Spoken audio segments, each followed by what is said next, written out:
Bon, en fait, il y a deux raisons majeures. La première est une raison qui est externe, c'est que nous avons 6,5 millions de taxes, de taxes à 75% qui vient grever alors qu'elle n'était pas prévue au moment de l'élaboration du budget, complètement cet exercice. Et puis nous avons 20 millions qui sont en fait plutôt des décalages. Nous avions prévu un certain nombre de ventes en début d'année. Baffé, Gomis, Jimmy Briand devaient partir, ça n'a pas pu se faire, n'y revenons pas. Donc nous avions prévu à la fin de l'exercice le départ de deux joueurs qui étaient demandeurs d'ailleurs. Ça ne s'est pas fait non plus. L'un était blessé avec l'équipe de France, Clément Grenier. L'autre n'a pas trouvé de solution. Et donc c'est bien sûr des pertes pour ce qui concerne la taxe 75%. Pour le reste, on peut considérer, si on est optimiste, c'est pour ça que je garde le sourire, que c'est un report. Parce que en fait, les joueurs sont évidemment à l'Olympique Lyonnais. L'Olympique Lyonnais marche plutôt bien sur le plan sportif. Donc la valorisation de ces joueurs reste totale. Et on peut considérer que c'est un décalage plutôt qu'une perte à un instant donné.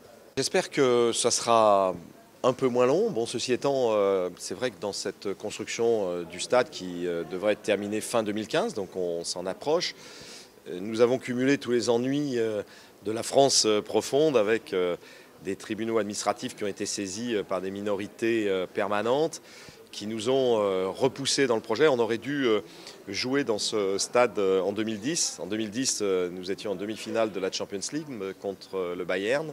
Et c'est vrai que le retournement qui s'est produit des business models a fait que ce stade arrive un peu tard par rapport à ce que nous avions évoqué. Néanmoins, la commercialisation a débuté. Le stade apparaît à tout le monde comme véritablement un outil et très technologique et aussi très sécurisant.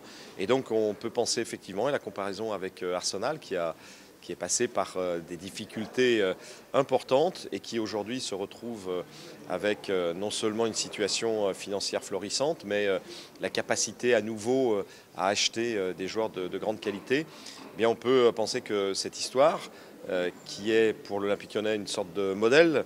L'architecte est le même d'ailleurs, puisque le stade de Lyon est assez proche de celui d'Emirates Stadium, avec le même architecte. Mais on peut penser que l'histoire peut se reproduire et que les jours meilleurs vont arriver très bientôt.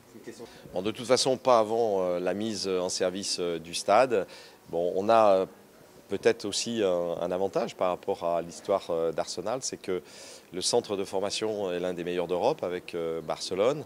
Et donc on a une génération de joueurs de très grande qualité qui permettent d'imaginer que si on sait garder ces joueurs, peut-être, eh bien, le renouveau sportif, qui d'ailleurs est déjà présent, parce qu'on voit que l'Olympique Lyonnais remonte vers les classements de manière tout à fait constante. Mais on peut penser que ce renouveau sportif est assez proche grâce à la qualité du centre de formation et au fait qu'on pourrait garder ces joueurs plutôt que de les céder.